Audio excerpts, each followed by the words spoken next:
Hey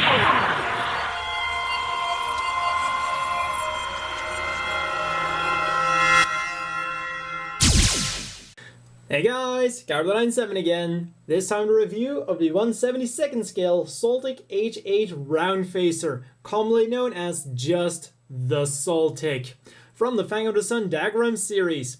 So for colors we get mainly dark green, coupled with some white on the feet, the upper legs and the upper arms, then some red here on the hoses on the head, the chest vents and also the missile launchers.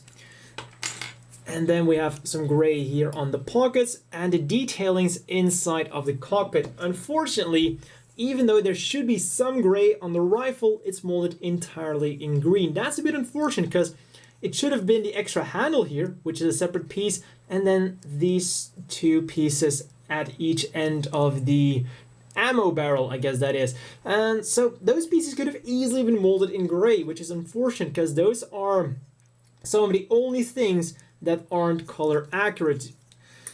Some of the other things that aren't color accurate is the inside of his mouth, I guess we're gonna call that, and then these antennas here along with the thing they connect to. So those are the only real things that aren't color accurate. So overall, that is pretty good. And then to round everything up, we also have, of course, the clear canopy, as you can see. The white here has been painted on. One unfortunate thing about mine is, if the camera can pick it up, there is a nice white smear here. That is unfortunate. So yeah, overall, pretty good. And unlike the diagram, we only get one canopy. We don't get one that has been painted and then another one that hasn't been painted. It's just this one. It would have been cool if you got a white one and a brown one, because when we look at the manual, it's going to tell us that we have to paint the canopy clear brown. Would have been really cool if they gave us a separate option, especially since they did that exact thing with the diagram. And to round things up, we get a nice amount of water slide decals. A lot of different markings. We get some for the cockpit panel, for the control panel that is, and a few different ones. And this here is the one for Dark's machine, Daku or Dirk, however you want to say it. So that's really nice. Moving on to the articulation, this is unfortunately where things get a bit less nice. It's going to be very similar to the diagram, including the things that had to be fixed. The head goes bit up and down and a bit left and right. That's about as far as it's going to go because the head is connected to this part. Well, I say connected to, but this is all just one part here. So yeah, it's not really going to be able to go far. And considering the way the Soltic is built with that, well, with this here, with the head, with the back of the head being solid, it would have been cool if the Soltic could make a 360. What can't really make a 360 either is the arms, because while you're doing it, you have a very high chance of them coming loose. And this is something that's really annoying when you're trying to pose them. Very similar to the problem the diagram had, and this might even be worse from my experiences. It's like they come loose whenever you touch them. You want to pull them up? Nope, not gonna happen, because this here should be a joint that goes up, but the joint of the that comes apart all the time too. So you have to be really careful, and without the shield, it goes up about that far. Then with the shield, careful not to get this off there, goes about that far, but then you can also rotate the shield around for about the same. Not quite as far, but still plenty far enough. So get that back in there. Hope it doesn't fall off. Rotates around below the elbow and below the shoulder. There we go. Bends at the elbow at one joint, and this falls off as well. For about that far. Then when you rotate this around, it goes slightly further. And put that back like it was. Then the hands are on ball joints, will wiggle around, turn around, and do everything a ball joint does. And then another joint here in the shoulder goes slightly forward. Of course, you have to be careful that while you're doing it, this doesn't pop off. Again, put that back on there. There we go. That one down. So really, the shoulders are the biggest disappointment because they really get annoying while you're trying to pose them with the rifle. But then the top, the chest here rotates around on a ball joint, wiggles around forwards, backwards, quite nicely, a bit side to side. And then we'll also rotate around all the way. There we go. Then the front skirts are molded separately. Gotta be very careful with these. Go forwards about that far, and then the legs go backwards that far. So that is really nice. One thing that is once again gonna fall off, the side skirts. You really gotta glue those on, because from my experience, they were really quite a pain in the ass off screen. Well, that says a lot about how strong the arm joints are, so let's put that to the side for a second. And these, seems like they're point proven. Let's put that to the side as well. I'm not gonna bother on screen. So then the legs will rotate around a little bit, and they also have the swivel joint on the inside. So back. Point proven again. As I said, they are a bit on the loose side. Glue them and that should be fixed, fortunately. Legs are double jointed for a nice bend. And then the feet go forwards, backwards, rotate around a bit, and side to side.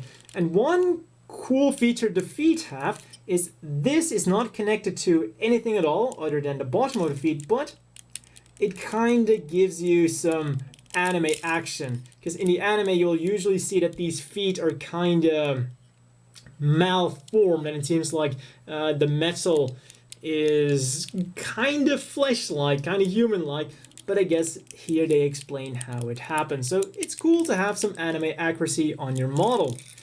And another thing I want to talk about with these feet is that the model doesn't always go together that well. Here you can see that it went together pretty well, but on the other feet, you can see that it's not that great. And this, as you can hear, it just won't really sit flush. It's always going to be a bit not quite right. It was a real pain to get on there in the first place, and later on with the accessories, there's gonna be a part that's even worse. And before we get on with the accessories, I gotta put them back together. Or, actually no, the final piece of articulation is on the head. We have an opening cockpit, and it's cool that it's a bit mechanical, because this part here has to be pushed in, and then you can open the cockpit. So that's a cool little gimmick. And the pilot has to be glued in. So you're gonna see him move around a lot, but the manual does want you to glue him on there. Of course, it hasn't been painted, so I don't want to risk gluing him on there just yet. So you're gonna close it back up and pull this out. There we go. And the first accessory that we're getting is the linear gun. And in order to mount it on here, we get a different hand, and this also brings us to another part you should really glue on. This piece here. Now, I guess this is technically supposed to make the hand look more flush, or it's supposed to be a part of the hand, like it's technically supposed to mount on here, but usually it's just gonna flail around like some kind of weird bangle on your robot. Like when you have it like this, it's kind of hanging off a bit and just looks like it gets in the way. And I guess what you're supposed to do is push the hand in, so the hand makes sure that this can't fall out. The problem is, if you want to pose him accurately with the gun, you're gonna have to pull it out a bit in order to get vastly improved mobility with the hand. So, and then you have this weird bangle while you're trying to pose your rifle, your gun. So really glue that on there. One of those things the manual doesn't tell you to glue, but you actually should glue. In fact, the only thing the manual does tell you to glue on is the pilot. So then the gun, well, because of the stock, it doesn't really sit flush with the arm, and it is gonna be a bit off like that. Also, the hand doesn't really grab onto the rifle a lot, though that is possibly due to the fact that they anticipate that you're going to paint the handle, and they've kind of taken that as a precaution, so I'll give them that. One cool thing, however, is they do give you a left trigger finger hand, which is also the hand that they want you to use in order to hold on to the handle here, so that you can hold it with both hands, which is something he can do if, no, for the love of, if you have the patience to do so, because believe me, while you're trying to pose him like that, the arms are going to fall off constantly. So let's just try to replace the hand without having the arm. Wasn't even able to finish my sentence, so let's put this back on here, put it up, and try to get him to hold on to it in a believable way. And then that happens. Oh, great. Yeah, we're almost there.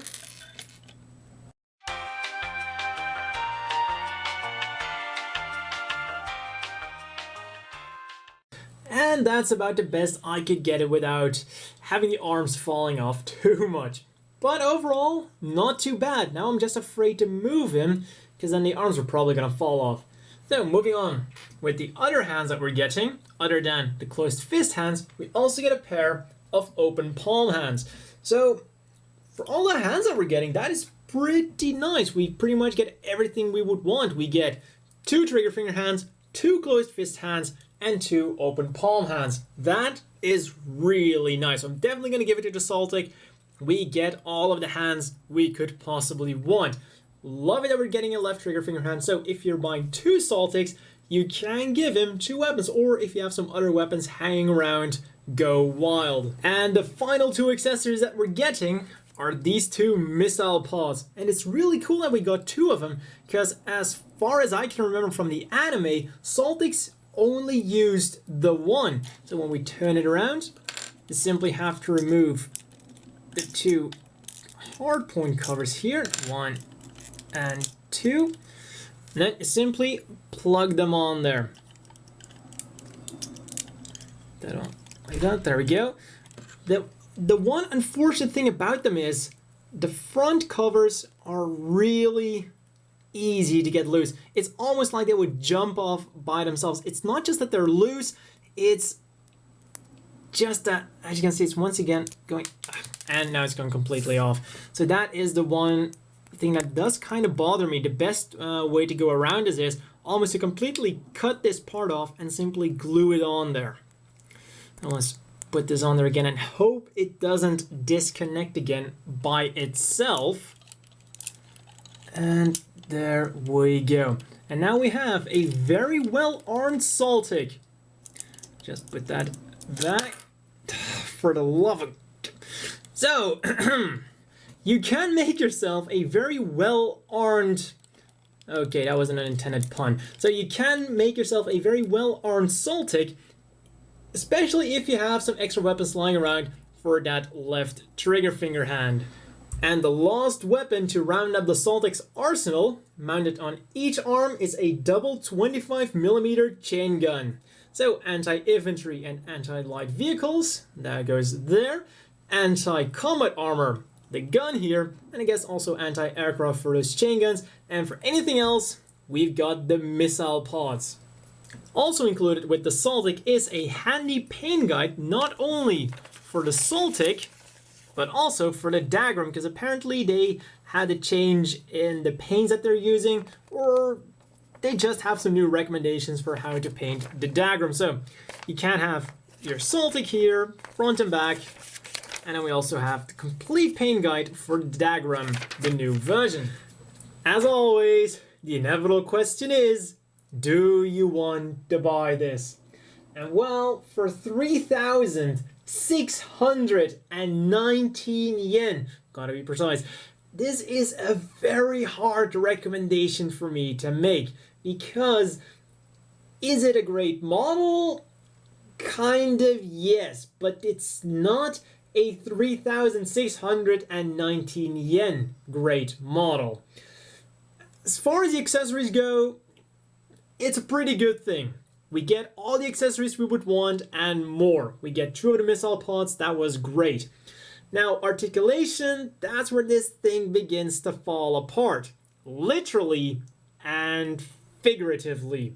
It literally falls apart because for some reason they just can't figure it out. It was a problem with their original model kit, the diagram, and it's just as bad on this thing. To put it extremely bluntly, they haven't fixed any of the problems that plagued the diagram. Parts that don't quite fit together that well, parts that fall off, parts that shouldn't be glued according to the manual that should be glued. All of those problems of the diagram are still here. It saddens me to say this about Max Factory, but they haven't made any progress from the diagram. No progress at all, still the same kind of problem. Now maybe it was because the Soltic was already in development, well probably because the Soltic was already in development by the time the diagram was put out and we got it and we had a good chance to look at it, and they just haven't had a chance to evaluate it yet, but it's still sad to see the exact same problems going on with the Soltic here. Let's put the diagram away. Other than that, I guess a question you're asking is, but what we're getting, is it acceptable? Yes, it's very expensive. Let's put it like that. Gotta say it like it is. It's a quite very expensive model kit, but at the very least what we're getting is still good. Yes, it has its problems, but are we getting a great looking kit? Yes. Does it have good accessories? Yes. So if that is all you want, a great looking thing, you don't really care too much about articulation, which to be quite frank isn't really that important with this model kit. It's kind of a Zaku ground pounder type machine. Not really known to be really close combat-ish, even though Dirk did claim it was also a close combat machine, but now besides the point, it is a very realistic ground pounding mech, so it is acceptable that the articulation isn't that great. So in that aspect, yes, this is a model kit worth getting if one, you really like the Soltic, you really like Fang of the Sun diagram, and you're willing to pay a bit too much. Because if you were to ask me how much this kit would retail for, I would literally think about half the price would be fair for this thing, because it's not big either. So let's quickly do a size comparison with a standard Gundam model kit. So this is around 12-13 centimeters, so it's not big, it's not bulky, it is what it is. It's overpriced, but at least we are getting something for our money. And in case anyone thinks that this is one of the worst things out there, it is far, far from being the worst deal out there. Yes, these two are the same price. So yeah, if you're a big fan of the Soltic, I could recommend it. As much as I would love to get more of these, I cannot justify the price to get more than one. If it was cheaper, I would have 2 or 3 standing here. But as it is right now, 1 is the maximum I'm willing to pay for. Because 2,000 yen even, that would have been a great price for this thing. And then I would not only have this one standing here, but I would have another unit standing right next to it. As it is right now, that's what it boils down to. So for some more size comparisons, I've said before, it's a Zaku type machine. So let's immediately compare it next to the Zaku 3, and you immediately get a sense of this thing's bulkiness. It's not too bulky, but it's still a nice thing. Once again, put it next to a standard machine, the Gym Custom here. Then let's replace our Gym Custom with Dagger once again. And as you can see, quite a difference in the head between the Daggeram and the Soltic. And because the Soltic is a very Zaku-esque machine, I'm obligated to do the family shot. And for anyone who isn't quite sure just yet, yes, the Soltic is designed by the same guy as all of these other machines. That's why they are quite similar. And that's all for this review, and see you guys next time. I really hope Max Factory fixes a lot of these problems with the next model kit they bring out, the Blockhead. See ya!